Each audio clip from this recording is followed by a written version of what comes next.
بسم الله الرحمن الرحيم. عن مسلم بن الحارث التميمي عن رسول الله صلى الله عليه وسلم أنه أسر إليه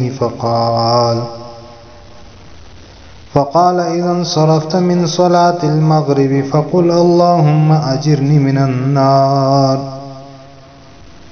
7 مرات فإنك إذا قلت ذلك ثم مت في ليلتك كتب لك جوار منها.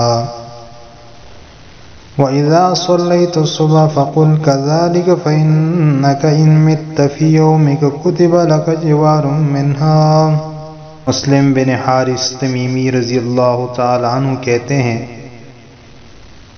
کہ رسول اللہ صلی اللہ علیہ وسلم نے چپکے سے ان سے کہا، جب تم مغرب سے فارغ ہو جاؤ تو 7 مرتبہ کہو اللہم اجرنی من النار،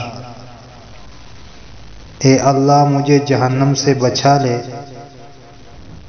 اگر تم نے یہ دعا پڑھ لی اور اسی رات میں تمہارا انتقال ہو گیا تو تمہارے لیے جہنم سے پناہ لکھ دی جائے گی، اور جب تم فجر پڑھ کر فارغ ہو اور ایسے ہی یعنی 7 مرتبہ اللہم اجرنی من النار کہو اور پھر اسی دن میں تمہارا انتقال ہو جائے تو تمہارے لیے جہنم سے پناہ لکھ دی جائے گی۔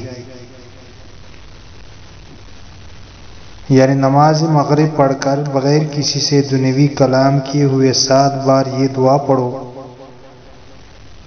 دنیوی کلام کرنے سے نماز کا دلی خشوع خضوع کم ہو جاتا ہے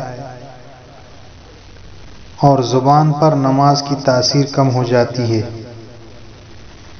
اسی لیے بعض دعاؤں میں دنیوی کلام نہ کرنے کی قید ہوتی ہے، حتیٰ کہ تلاوت قرآن و دعا کے دوران بھی اور وضو میں بھی دنیوی کلام نہ کرنا چاہیے۔ 7 بار کی قید اس لیے ہے کہ دوزخ کے 7 دروازے ہیں، اس عادت کے برکت سے اللہ پاک اس پر وہ 7 دروازے بند کر دے گا۔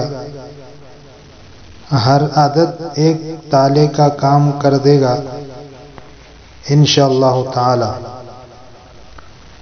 تو اس دعا کا اہتمام کرنا چاہیے، ہر مغرب اور فجر کے نماز کے بعد 7 دفعہ پڑھنا ہے۔ ٹائم نہیں لگتا بلکہ مختصر سی دعا ہے۔ بہتر یہ ہے اس دعا میں دوسروں کو بھی شامل کرے، اور اجرنی کی جگہ اجرنا پڑھ سکتے ہیں۔ اگر اس طرح آپ پڑھیں گے تو یہ بھی جائز ہے، اور اگر یوں کہے اللہم اجرنی و اجر جمیع اہل الایمان من النار تو زیادہ اچھا ہے۔ اس حدیث پر کلام ہے، لیکن حدیث اگر ضعیف بھی ہو تو اس سے استدلال کیا جا سکتا ہے اعمال کے فضائل وغیرہ میں۔ اسی طرح ایک دوسری روایت بھی ہے جو کہ ترمذی شریف میں ہے، حضرت انس رضی اللہ تعالیٰ عنہ سے مروی ہے کہ نبی کریم صلی اللہ علیہ وسلم نے فرمایا، جس نے 3 بار اللہ تعالیٰ سے جنت کا سوال کیا تو جنت یہ کہتی ہے اے اللہ اسے جنت میں داخل کر دے، اور جس نے 3 بار جہنم کی آگ سے پناہ طلب کی تو آگ کہتی ہے کہ اے اللہ اسے آگ سے پناہ دے دے۔ لیکن یہ جو حدیث ہے یہ کسی وقت کے ساتھ خاص نہیں ہے، بلکہ کسی بھی وقت کہا جا سکتا ہے۔ تو مومن کے لیے یہ مستحب ہے کہ وہ اللہ تعالیٰ سے جنت کا سوال اور جہنم سے بچاؤ طلب کرتا رہے، اور اس میں کسی وقت کی تعیین نہ کرے۔ لیکن اگر اوپر والی دعا جو ہم نے بتائی ہے مغرب اور فجر کے بعد اس کا اہتمام کیا جائے تو اس میں بھی کوئی مضائقہ نہیں ہے۔